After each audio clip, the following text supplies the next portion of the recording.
हिंदी साहित्य की शीर्ष कथाकार सुधा अरोड़ा जी की लिखी हुई कहानी आज सुनिए, करवा चौथी औरत। तो शुरू करें कहानी, करवा चौथी औरत।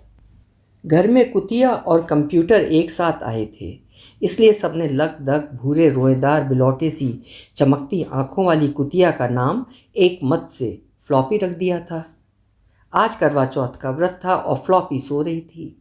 अक्सर वो सुबह 5 बजे ही सविता को उठा देती है, पर आज उसने सुबह 6 बजे उठाया, जब सूरज की रोशनी आसमान पर फैल चुकी थी।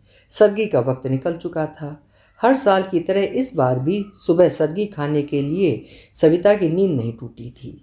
वो अक्सर उठ भी जाती थी तो सिर्फ एक प्याला चाय पी लेती थी। करवा चौथ का व्रत रखने वाली दूसरी सुहागिनों की तरह पति की लंबी उम्र की कामना करते हुए सारे दिन के निर्जला उपवास की तैयारी में सुबह सूरज उगने से पहले कमर कसकर पूरी सब्जी या भरवा पराठे का भर पेट नाश्ता उसके लिए असंभव था। इधर फ्लॉपी ने अपने अलसाए हुए भूरे रोओं को स्पेनिश नृत्य की लय में झटकार कर सुबह होने का ऐलान किया। उधर सविता ने खीज में अपना सिर झटक दिया। अब सारा दिन चाय की तलब सताएगी। चल फ्लॉपी आ जा। वो होठों में बुदबुदाई तो फ्लॉपी चौकन्नी होकर उचकी। दोनों सड़क पर थे। फ्लॉपी गले में पट्टा पहनने की आदी नहीं थी। दूसरे पालतू कुत्तों की तरह वो चेन में बंधी बंधी मालिक के पीछे पीछे धूम हिलाती नहीं चलती थी। उसके कदम आज़ाद थे और सविता के आगे आगे मनचाही राह पर इतराती हुई चलती थी। बीच बीच में सिर घुमाकर देख लेती कि सविता पीछे आ रही है या नहीं। ये गली, ये इलाका उसकी बपौती था। अपने क्षेत्र में किसी दूसरे कुत्ते का आना उसे बर्दाश्त नहीं था। यहाँ तक कि सड़क पर एक कौवा देखकर भी वो शेरनी की तरह दहाड़ती, हिरनी की तरह कुनाचे भरकर दौड़ती और कौवे को खदेड़ कर ही दम लेती।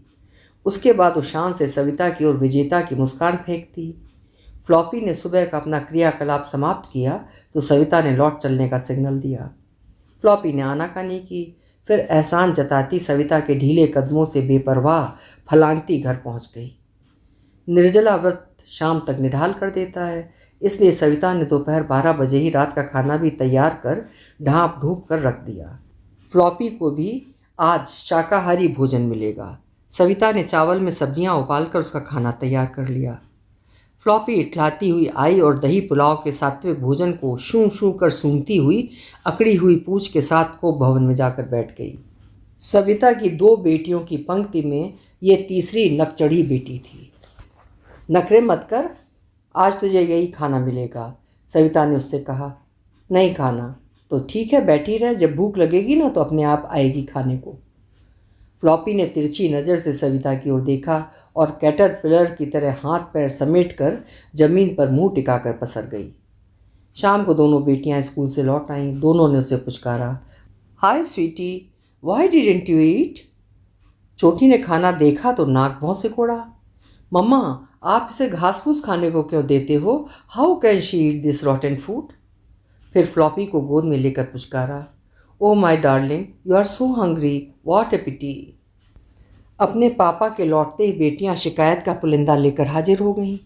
पापा देखो ना, mom is torturing poor little soul. Savita ने हंसकर कहा, आज फ्लॉपी ने भी मेरे साथ करवा चौथ का व्रत रखा है। What rubbish, you can't be so cruel. बौखलाते हुए साहब मजबूत कदमों के साथ रसोई में दाखिल हुए। डीप फ्रीज़र से फ्लॉपी का मनपसंद पोर्क मिंस्ड निकाला, डिफ्रॉस्ट किया और गैस पर चढ़ा दिया। फ्लॉपी ने सविता को चिढ़ा चिढ़ाकर चटखारे ले लेकर खाना साफ किया और हमेशा की तरह सविता की साड़ी में मुंह रगड़ कर पोंछ लिया।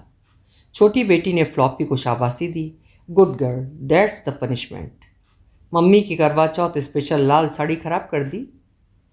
बड़ी बेटी ने पापा की ओर से फरमाइश की, फ्लॉपी को तो पापा ने खिला दिया, अब आप पापा के लिए थोड़े से चिप्स फ्राई कर दो प्लीज़ मम्मा, हमें भी भूख लगी है।